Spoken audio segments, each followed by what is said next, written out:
अब आगे गुरुदेव कह रहे हैं बे औलादो सावधान। बे औलादो यानी जिनके संतान नहीं है, सावधान। और क्या कह रहे हैं गुरुदेव, जिन पुण्यात्माओं को संतान नहीं होती है तो आध्यात्मिक ज्ञान के अभाव से उनकी तड़फ संतान प्राप्ति की बनी रहती है। जिन लोगों को संतान नहीं है तो समाज को देख देख के जिस प्रकार से समाज में बेटा बेटियों को बहुत महत्वता दी जाती है कि मेरे तो 2 लड़के हो गए, 2 लड़की हो गई, मेरा तो जीवन धन्य हो गया, वो तो सुखी परिवार है। बुढ़ापे में मेरी बढ़िया सेवा करेगा, छोरा नौकरी करेगा, घर में बहू आएगी, बढ़िया पैर दबाएगी, बढ़िया सेवा करेगी।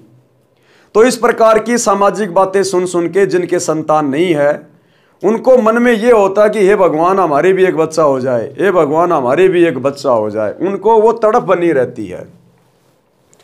आध्यात्मिक ज्ञान के अभाव से उनकी तड़फ संतान प्राप्ति की बनी रहती है। उसके लिए हर संभव प्रयत्न करते हैं। अब उन नादानों को इस बात का पता नहीं कि तुम्हारा पिछला कोई संस्कार बाकी नहीं है, इसलिए चाहे तुम कितनी कोशिश कर लो तुम्हें संतान नहीं मिलेगी। अगर संतान भी चाहिए तुम्हें तो भी तुमने सतगुरु की शरण में आना पड़ेगा। अगर तुम्हें संतान भी चाहिए तो भी सतगुरु की शरण में आना पड़ेगा। इस सतगुरु के पास वो पावर है, वो शक्ति है। तुम्हारे भाग्य में कोई चीज नहीं होगी तो भी सतगुरु तुम्हारी झोली में डाल देगा। उसके लिए हर संभव प्रयत्न करते हैं, यानी जंतर मंत्र वालों के पास जाते हैं, तरह तरह के डॉक्टरों के पास में जाके फालतू में दवाई खाने लग जाते हैं, यानी हर प्रकार से वो प्रयत्न करते हैं। फिर भी कोई लेन देन वाला नहीं मिलता है, लेकिन फिर भी उनका प्रयत्न सफल नहीं होता। तो आजीवन संतान प्राप्ति न होने के दुख को झेलते हैं और पूरी जिंदगी ये सोचते सोचते मर जाते हैं कि ये भगवान हमारे संतान नहीं हुई। किसी का बेटा उधार लेंगे, अपनी बहन का लेंगे, अपना भाई का लेंगे। विशेषकर स्त्री की संतान उत्पन्न करने की इच्छा प्रबल होती है। वह अपने को बांझ कहलवाना नहीं चाहती और आम समाज में औरत के ऊपर ही डाल दिया जाता है। अगर कोई बीमारी के कारण भी संतान नहीं हो पा रही है और बीमारी यदि उसके पति को है तो भी दोष समाज में औरत के ऊपर डाला जाता है कि ये बांझ है। तो ये भी लोगों की नादानी है, ये भी लोगों की नालायकी है। लेकिन औरत वह अपने को बांझ कहलवाना नहीं चाहती। भले ही जांच करके डॉक्टर बता देते हैं कि आप में बांझ के कोई लक्षण नहीं है, विधाता की लीला है, परंतु तत्व ज्ञानहीन स्त्री इस तड़प में मर जाती है। भक्ति न करने के कारण उसका अगला जन्म कुतिया का होता है। अब वो माता बहनें जो बहुत अच्छी आत्मा है, जिनके कोई संतान नहीं है, पिछला कोई संस्कार नहीं है, लेकिन सतगुरु की शरण मिली नहीं और आजीवन इसी सोच में रहती है कि हे भगवान मेरे बच्चे हों, हे भगवान मेरे बच्चे हों। तो भाई देखो, ये काल का बहुत भयंकर षड्यंत्र है। यहां हम जिस चीज की इच्छा करते करते मरते हैं, हमें अगले जन्म में वहीं पे जन्म मिलता है। तो वो औरत जो पूरी जिंदगी बेटा बेटी करती हुई मर जाती है, मरते समय भी वो इच्छा कि काश मेरा बेटा होता, बेटी होती, आज मेरी अर्थी को कंधा देने वाले होते, वो इसी सोच के साथ मर जाती है। तो परमात्मा का विधान है, गीता जी में लिखा हुआ है, जहां आशा तहां बासा होई और मन कर्म वचन सुमरियो सोई। मरते समय इंसान जिस वस्तु की इच्छा रखता है उसका वही जन्म होता है। और फिर ये काल क्या करेगा, अगले जन्म में उस स्त्री को ये कुतिया बना देगा, कुतिया। और पिछले जन्म में जो बेटे बेटे करती हुई मरी थी, इस जन्म में उसको हर ब्योत में 8 बच्चे देगा, 8 बच्चे कि ले तेरी यही इच्छा बाकी रह गई थी, खूब पैदा कर और प्यार से रह। अब प्यार से तो कहाँ रहेगी वो कुतिया, बड़े होने के बाद वही बच्चे बड़े होके उसका कान फाड़ेंगे, एक रोटी का टूक नहीं खाने देंगे अपनी माँ को, और माँ के साथ में अश्लील हरकतें करेंगे, वो अलग है।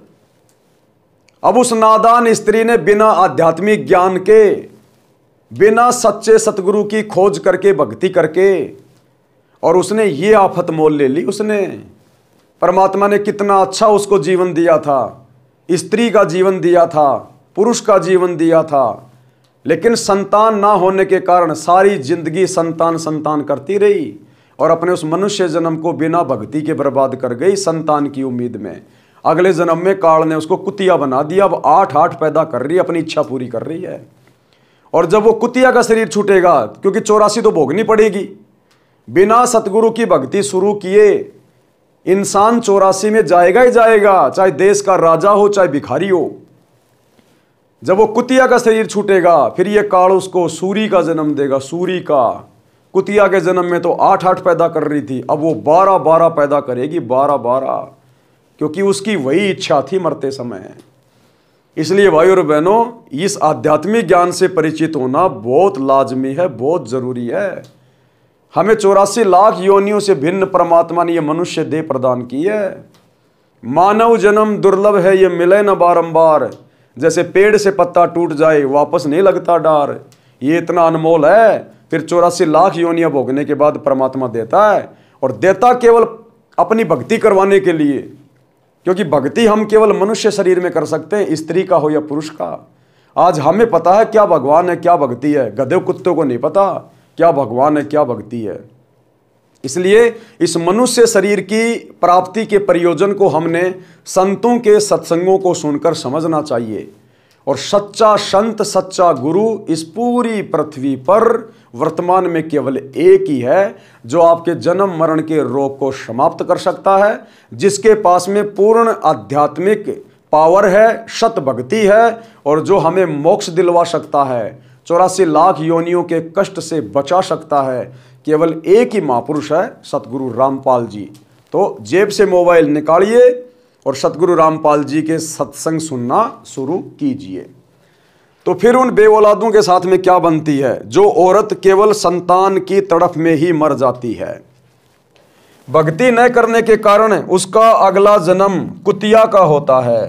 फिर यम के दूत उसे कहते हैं कि बहन, अब संतान पैदा करके सारी कसर निकाल दे। एक ब्योत में 8 जमेगी, यानी जन्म देगी। फिर अगला जन्म तेरा सूरी का होगा, एक बार में 12 संतान को जन्म देगी और 7-8 ब्योत करेगी, यानी 60-70 बच्चे पैदा करेगी। फिर वो नादान औरत जो संतान की तरफ में मर गई और भक्ति पे लगी नहीं।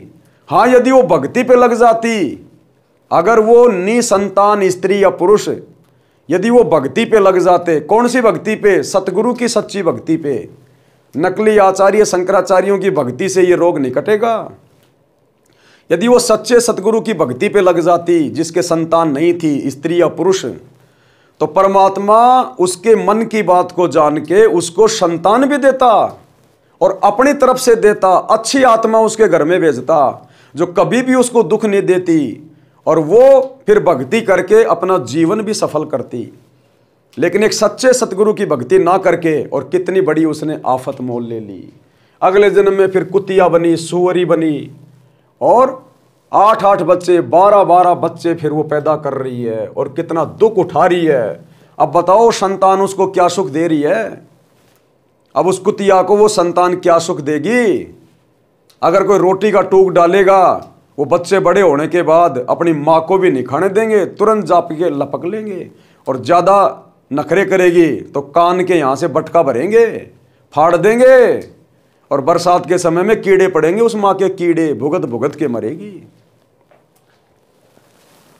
एक बार में 12 संतान को जन्म देगी और 8-8 ब्योत करेगी। संतान की सारी भूख मिटा लिए।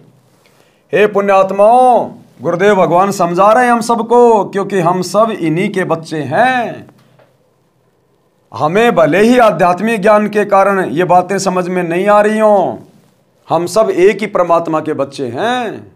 हम सब भाई बहन हैं, कोई हिंदू नहीं, कोई मुसलमान नहीं, कोई सिख नहीं, कोई ईसाई नहीं, कोई जातियां नहीं है। भगवान के दरबार में कोई जाति नहीं।